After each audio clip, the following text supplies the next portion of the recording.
Man, I'm so stoned. Come together at Chilifox Games. Is it everything they say it should be?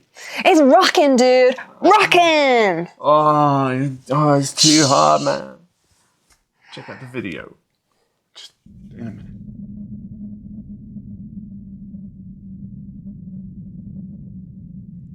Ludus, Vulpes. Welcome to Ludus Vulpes. My name's Kirsty. And I used to be Phil. I believe you still are. You join us as we run through our thoughts of Come Together from Chilifox Games. Or maybe that should be Come Together. Yes, sure. No? Not Okay. joining in? No, Maybe okay. later. Just leave me alone with that one. Anyway. Welcome to a game within a game within a game within a game within a game. Spot the game in the game. Spot the game within the game. And we'll talk about that a little bit later. Come Together is a game about setting up a music festival in the late 60s. And it's going to be, you're responsible for setting up the stages, building the campsites, attracting audience members, and also booking the best acts that money can buy.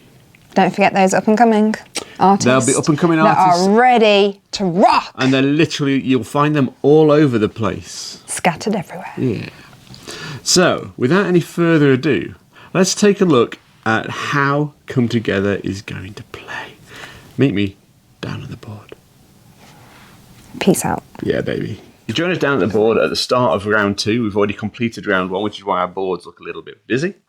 And let's just take you on a little bit of a tour of the board. Kirsty, over to you. Okay, so as you can see, there's a central board that all players access. This is the main festival area. In section A, we have all the stages. Section B, we have all the acts lined up and ready to be signed up. We've got section C, which are the various campsites, and section D, which are the fans waiting outside of the festival. Yeah, they're known as audience members. Audience members, yeah. So you'll see that you've got your score track in the centre. There are piles of player pieces here, which are your resting workers. These areas get filled up at the end of each activation. And then at the very end of the round, all areas will be wiped, including these scoring boards, because these are interchangeable per round. Moving on to the player boards. Yeah, this is your own personal festival area now. So this is where you're setting up your stages at the top of the board so that you can attract artists to perform on those stages. And then at the bottom of the board, you've got your campsite, which is where your audience members are going to reside for the 3 days of the festival, hopefully for the 3 days of the festival. Off to one side, we're going sort of right and left on this one, left for me, right for Kirsty. We've got our planning area. These are cards that you can access, you may not access, but the opportunity occurs. And then in the centre of the board, there's a couple of things. Stage upgrade sits at the top, allowing you to upgrade your stages. And then you've got the media tracks in the centre here. And the media tracks are radio, TV, and newspapers. We'll talk about newspapers in a moment. So radio, TV, and news, and they are going to help with the value of each of the performances. And you've also going to have a little stack of your own player pieces that are not resting. They're ready to go to work for you as crews on various locations that Kirsty's already gone through. The newspaper track relates to the tiles at the top of the board. Those tiles are going to be triggered at the end of each round, not activation, end of each round, and they are going to score you different points or even potentially some negative values if you haven't pushed your news track high enough. So they're going to be end of round scoring tiles. As you work through a round, you'll note that there's a token here, and when players are ready to trigger a round, they will Trigger an activation, I apologise. They will put their peace token out to indicate that they wish to take that bonus. As you can see here, this is a flower power token, which is this one here. And a flower power token allows you to have +1 on any track. So let's talk about the actions in the game now. There are 3 actions available in the game on your turn. You can put out workers and any of the locations have got 4 worker slots. They've got a number of happy faces. So if it's got 2 happy faces, you need to put out 2 of your tokens, and that will allow you at some point to take an action. And the action will be to draw the card. But that will only happen when the location is activated. You'll also, if you place 2 or more workers on any of the spaces, have an immediate bonus. So this one here for me would have been 2 victory points to just chalk onto my score. Some of them movement on tracks. Some of them might be workers. Some of them might be flower power tokens. You'll get the vibe of the game as you see our demo round anyway. So that's one action, place workers. Action number 2 is to bring resting workers back to your board. So you can bring a stack of resting workers back, put them onto your board, and when you do, you also get a secondary trigger as well. This is on this little handy card here. So you'll take them back from the bus. You can either, if there's a reserved worker, you can add that to your pile. You can pay one of the workers you brought back to immediately take an action placement, which is the first action we talked about, or you can draw 3 cards from one of the piles. You reserve 1 into your planning area and discard the rest. And that just waits then for you to hit a planning action. And put my workers back there. Planning action is shown as a little notepad. You might be able to see here. There's none out on the board. There's none out until round 3. No, but they tend to be along your radio track, little like jotter pads. Yeah, there are 5 of those along the radio track, and in round 3, there's 2 of them that appear on these tiles as well. The final action is to activate, and what you're doing to activate, as Kirsty's demonstrated, you'll be putting your activation token out, picking a location to activate. As you activate a location, you will be able to take the cards that your workers are beneath, and you'll also be able to take a little benefit which pushes you on one of the publicity tracks, and you can tend to mix and match. So this one has got radio or TV, and for every space that is occupied, you're going to get 1 move on a track. Now that can be occupied by your tokens, another player's tokens. It doesn't make a difference. If there's 4 tokens out there, that will allow you to move 4 times on either radio or TV or any mix and match of the both. Plus, if you've got a flower power token, you can spend that for an additional move. One thing that's worth noting is we're playing as a 2-player game. And the difference with a 2-player game in comparison to up to a 6-player game is there is a 3rd worker. And that 3rd worker in a 2-player game is a deck of cards. So, for example, I don't know, say Phil's there, and I need to remember where I did this, here, and there. So I turn this over, and it's C, which is fine. Here. So it would be section C, row, part B. And he would then block that space. If he draws C again as a location... So if we'd done that and then... Drawn C again... Yep. We would then trigger an activation, and he would activate the location that he drew the card for. Yeah. So this in a 2-player game speeds the game up and stops it dragging. So that's kind of useful. In 3 or more players, you don't have this spare player, but it means that a 2-player game is a really nice pace as well. So then the final thing is, when we get at the final activation in a round, which will score you 2 victory points, we go to end of round scoring and we do a couple of things. We score the newspaper tiles, and then we look at our artists and the stage they're on, and whether we've got enough audience members to go and look at that and watch it and enjoy that performance. If we have, we put our audience members out. I don't have enough to fulfill that one at the moment. And we score points based on 2 things. The value on the card, so this is a 4 audience member card, so it will gain you 4 points, plus the value of the stars along the TV track. If it's an up-and-comer, as demonstrated by Kirsty over here, you'll score the value in the radio track for up-and-comers. So I've got up to level 3 on my up-and-comer. And then my stage power allows my pink to be +1. Yeah. So this would be 3 plus 1 is 4. So that's 4 victory points. And then my little meeples will come back to the campsite, and my performance, my stage is empty and clear for the next round. Yeah. And ready for the next artist to wow those fans. Is basically how the game works. The rulebook is absolutely fantastic, crystal clear, and clarifies any points really well. So if you think about picking the game up and worried about complexity on the game, the rulebook clarifies that really simply. Some might even say it's groovy, baby. I would not. Anyway. Okay, so let's have a quick demo round. What we'll do is we'll play maybe like 3 or 4 actions, maybe through to 1 or 2 activations, so you can see how the game works for us. So it is, I believe, Kirsty's go. Okay. Who have we got out? What do I have? So it should be on 16. Sorry. So I am going to bring my workers back because I don't have any right now. And I will take the one from reserve. Over to you. Okay, so I am going to get me an artist. I'm going to take this one, which gives me a radio track move immediately, which gives me a planning move. So I'm going to draw this one, which allows me to upgrade a stage. So I'll take a stage upgrade. Now these tokens can be spent as a water booth, which is going to be endgame scoring, or as a stage upgrade. So I'm going to take it as a stage upgrade anyway. And I also get a move on the black track to there. But because of landing on a heart, I'm going to draw D. Yeah, we didn't specify actually that in the 2-player game, it's only the hearts that trigger the third player. So you want to put one C on D. Sorry, which one was it? D, Sorry? location D, space C.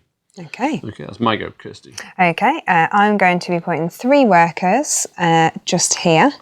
And I will take a flower power token because I'm all about the flower power, baby. And he's going to area B, and he's going to go to D. Okay. I am going to go he.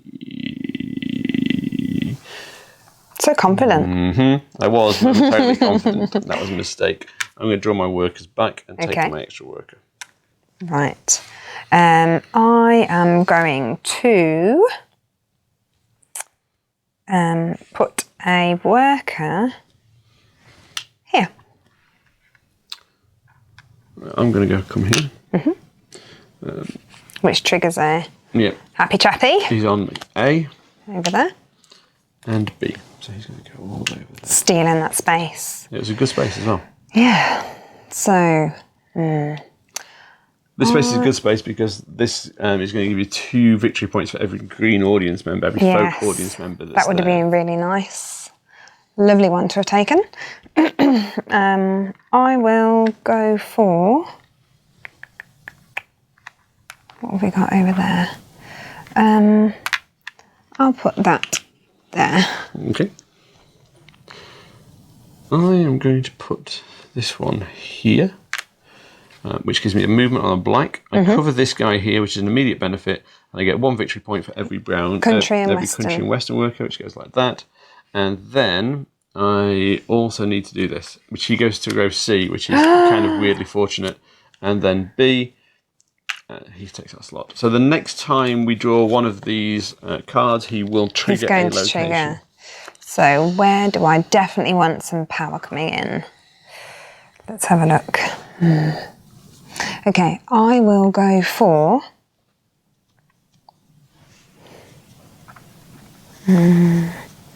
chance it.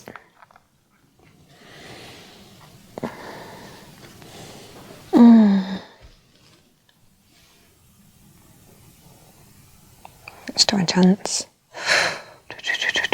I will go for... where am I there? Okay. Oh, I'm going to go here for 3. Get another flower.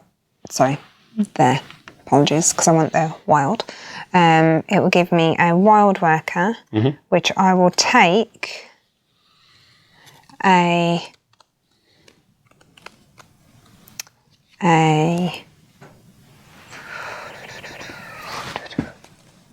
soul fan. And he will activate row A, which is like the worst thing ever. No, it's not. It is for me, because I don't get anything. So, row A is activated, location A is activated. So the first thing that's going to happen is, if it was one of us that activated it, and I've moved this across and put Kirsty's token on top of it to remind us that Kirsty took the last turn, so when we come back, it will be my go. So the first thing that's going to happen is we can choose to either take the publicity or take the actions first. Do those in either order, but you must complete either the publicity or the actions first. So which one do you want to do, Kirsty? I will go for...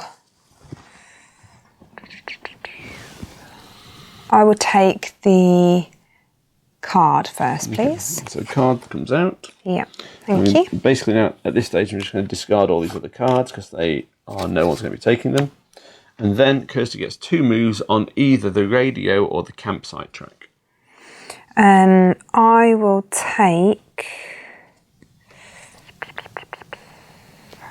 See, the radio will give me access to the planning zone, which might be quite nice, actually.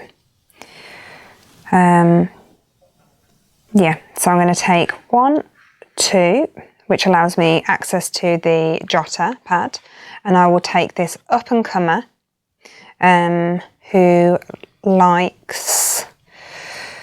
wants rock fans and country and western fans. So I will pop this one just here. Okay. This new band that's just arrived. And are you going to spend your flower power token to take 1 more move on a track? I believe that I will, and I will take it. Actually, no, I won't. Actually, I'll hold that for now if that's okay. So now we replace these cards. And that's a nice one. I mean, they're all rather nice. They're all potentially useful. Okay, so now Kirsty gets that back, and Thank I you. get my go. Does this need to get shuffled? No. There you go. Here, you get me a flower power token, please. Oh, there you go. Your go. Now I have no workers, so I have to take my workers back. And I will take 1 from reserve to give me a little bit more power this turn. I'm going to activate. So I actually put my token out. I'm going to activate this location here. So firstly, you gain an extra worker. If I had any available, all of my reserve workers are gone. It's okay. The location activation is more interesting for me. I'm going to take my cards first. Kirsty gets a card as well. Thank you. I'm taking this because there's no major benefit either way Thanks. to the order of play here. So I'm going to put this one out here and this one out here. My campsite's getting nicely large, but at the end of the round, based on where this black marker is, depends on how many of these cards and how many of these audience members I get to keep hold of. Because unfortunately, not all those audience members have booked weekend tickets. No, they have not. Stupid audience members. So we get 4 moves now on either the radio track or on the radio track or on the TV track. And I'm going to take mine on, probably all of them on the TV track actually. So 1, 2, 3, 4. I'm going to spend a flower power token to take 5. And I now get I'm going to take one of these psychedelic fans. And I also get to move my black token on 1 as well. Okay, so I am going to take 1, 2 on the orange, which allows me an upgrade to my stage area. But I think what I might do is take it as I don't know actually. No, I'm going to upgrade the stage. Let's be safe. Let's make sure I can definitely put 4 people in there. And then I've got 2 left to take, which I will go for 1 for an audience member, and I will take a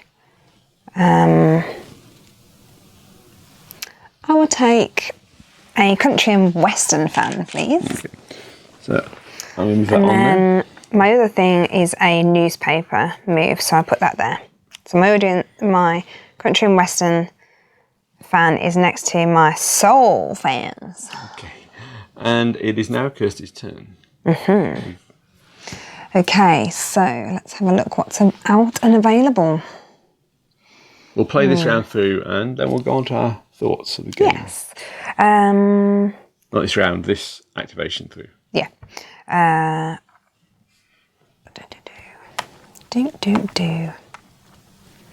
Okay. I will put 1 here. I'm going to take these back and I'm going to draw 3 cards from the stage deck. Okay. And put 1 into my planning area.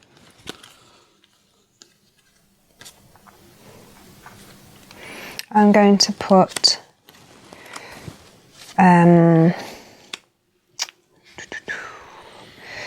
3 here to take a meeple of my choice, and I will take a rock fan. We normally have festival music playing, like generally like a Woodstock playlist while we're playing this. Getting myself a psychedelic audience member and draw some of these. So A is kind of safe, and C. You'll go. Okay. I am going to, I believe, activate, because I have no workers left. And I will activate, I haven't got enough people, here. Mm-hmm. And I will activate, 1,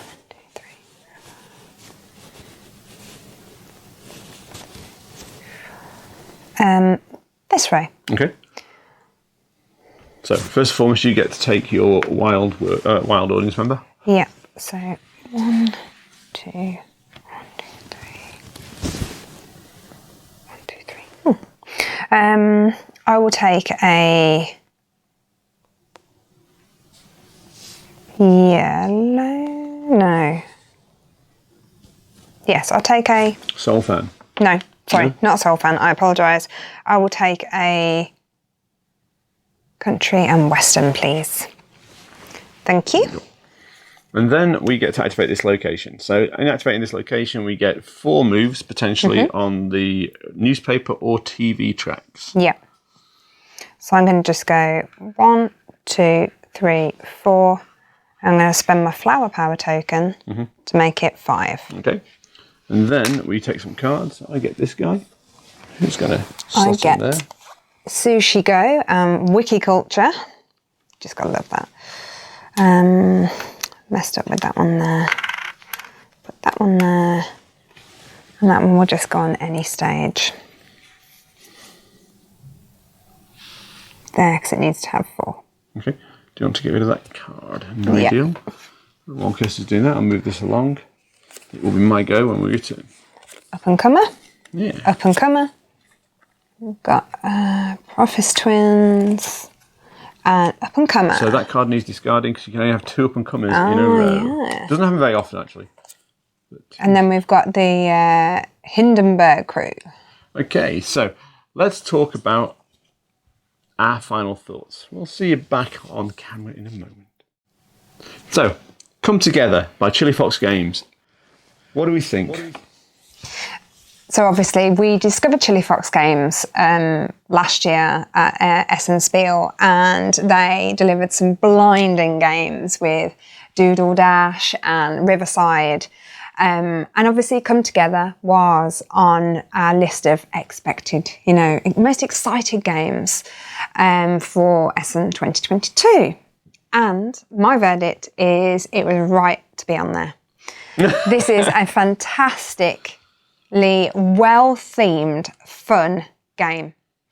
It's easy to pick up. The iconography is clear. Once you've had your first few rounds, everything slots into place, as it is with learning most games, but the iconography is key in this game.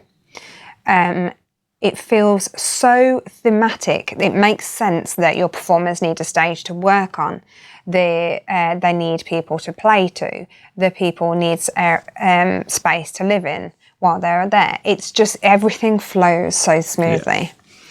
Yeah. For me, there's definitely hints and vibes of other games created. For example, putting on the performances reminds me very much of The Magnificent. Which has a design crossover with Eilif Svensson. Yeah. So there are little hints at, other games there which are very enjoyable. And as you play, they come across. And I think I love the fact that they've tried to bring in as many different board games as band names, like the Magnificents, the 4 Wonders instead of 7 Wonders. Yeah. Like we said earlier, like Tina Towns instead of Tiny Towns. Too Many Stones. Yeah. Yeah. It's all over the place, and actually, it makes for a game within a game that you're actually going, well, yep. Name the game. Name the game. So that's kind of fun. Yeah. And I think I said in our SN Anticipator video that one of the things Chilifox Games has done consistently is bring fun to the table, and Yes. there's definitely elements of fun in this game. It's not as light, nowhere near as light as other games Chilifox have released, but then from a design perspective, the designers haven't always done light games just No. under that banner. I'd like to talk about a couple of things that I really like, and I think make this game a bit of a standout worker placement game for me. So first and foremost, you are putting your workers into these locations, and that's fab. But you don't get to activate them until somebody activates a location, which is interesting. Yeah. But what you often find is if you spread yourself out over multiple locations, which you want to do, quite especially early in the game, when a location activates, all your workers come back to this resting area. But you might find yourself with just 2 workers here and a couple of workers ready to work. And there's a real tightness to it that if you spread yourself too thin too often, you are going to really struggle for workers. Yeah. You really struggle for workers. And waiting for workers to come back. One of the like Kirsty says, I haven't got any workers that I must activate. That's actually, you don't have to activate. No. There are other things potentially you could do, but actually activating probably just makes the most sense at that point. And also, sometimes activating you want to clear the cards and see new cards as well. So you'll activate in a location early, and deciding when that activation happens, the clearing of the cards, the clearing of the workers, and the progression there, that is a real brain teaser to figure out when the right time to activate a location to start to recover some workers. And the fact that other players can gain benefits when you do. Sometimes you'll see that there's like maybe 1 slot left on a location and the other players haven't gone there yet. And you'll activate that location because you don't want them to have the track moves as well. Yeah. So the game gives a great tight. puzzle, a real tightness, and a really interesting take on worker placement. Recovering workers is kind of a fun, like an interesting action where you can take cards from the deck, but they only go into your planning area. And when I first played the game, I was like, what the hell is the point of the planning area? It's so important. The planning area. So on our very first game, I'd race through the radio track, which is the only access, and I thought at that point, to the notepads until you get into round 3, where there are 2 areas where you can access them. But then you're suddenly like, well, I've got this really, really good act just here. I've got all I've got all the audience for it. I've got the perfect stage. I cannot get to the band. What do I do? It creates that real tension. Yeah, it's great. It's really, really good. Yeah, the game develops tension quite nicely time and time again, and it's a constant tipping point of like, and then someone activates a location, tension drops, and it starts to mount again. It's very clever. Yeah, it's really nicely designed for that. Okay, let's talk about a problem I've got with the game. The game generates AP. There's no long or short about it. No, it does. And it's like Kirsty doesn't suffer from AP. I don't suffer from AP particularly. But in this game, there are moments where you just sit and ponder. And I think probably the length of the demo round is an example of how that stacks. However, it's the 70s. Everyone's got chilled. Everyone just relaxed. It's not the 70s. We're in 2022. All right. And I don't know how you manage it in a worker placement game like this, because actually, if you are giving people tough decisions, they're going to want to think it through. And I guess the challenge here is the decisions are always quite open until these locations start to fill up. But there's definitely a point where the game will slow down time and again. And the box says 60 to 90 minutes, and I think that's a pretty optimistic timescale. I think 90 minutes is probably a minimum run at 2 to 3 players. Multiple higher player counts, it will stay relatively similar because these spaces will fill up faster and the game will progress faster. But I think you're talking 90 to 120 minutes is the actual game length, not 60 to 90. Once you get to know it and you know the iconography, bang, bang, bang, bang, and if you get a really smooth sailing game, 60 minutes maybe. No, it's not going to happen. The one thing to note as well is when you go to over 4 players, the board does change on the other side. However, it only has 1 additional extra activation space. So it keeps it quite tight as well, which I think is actually quite nice. It stops it from dragging. It's not stretching the game too much. No. So the other thing that's really nice is these player boards are double-sided, as is the first opening stage card, which gives you a power, which you can then activate that power at the start of each turn. And there are 6 of those, 6 player boards, so there's a nice variety of asymmetry if you want to go down that route. To be fair, I don't think we've had an urge at all yet to even think about adding those in, because the base game without the advanced setup does everything you could possibly want it to do. Yeah. So overall, for me, if you love a good worker placement game, the resources tend to be, there's a bit of resource management and action tracks. If you like that in a game, then this game really should be the one that you consider. Yeah. It's and the price point, I think we picked it up at Essen for about €50. So I expect the UK price to be somewhere in that region. There's a lot of game here for €50. Yeah, there's a lot. There's the component quality is brilliant. You know, they haven't scrimped, or, you know, like the card sizes, we were saying about it's an unusual card size, but they've thought it through. If you've got multiple people sat around a table, you don't need normal playing size cards. You need something that you can just tuck under. It keeps everything just that little bit tighter and easier for multiple players to play around. Not everyone has a 6x4 table like we do. You know, it keeps it compact, it keeps it small, keeps it tight, keeps it clean.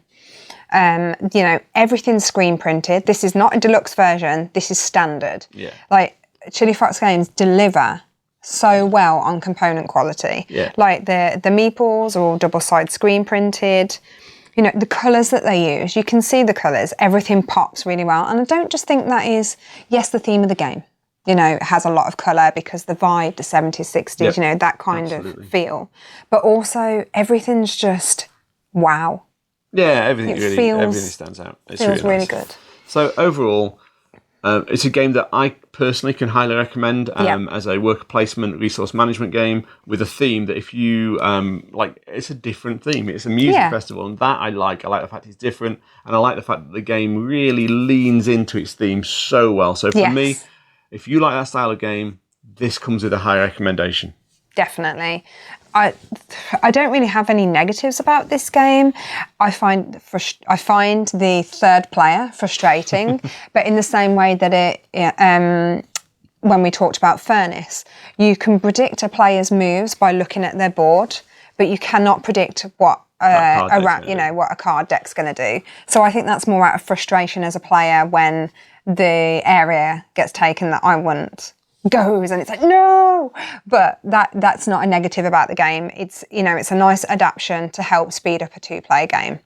I think so. So yeah, I don't have any personal negatives about this whatsoever. It's just so much fun, so much theme, so much fun, so much colour, so much enjoyment from this game. So thanks, Chilifox Games, you've delivered it, smashed it out the park yet again. If you've enjoyed this video, please like and subscribe to the channel. Don't forget, we're also on Facebook, Instagram and Twitter. All you need to do is search for Ludus Vulpes. Thank you for your time today. Thanks, everyone. Bye.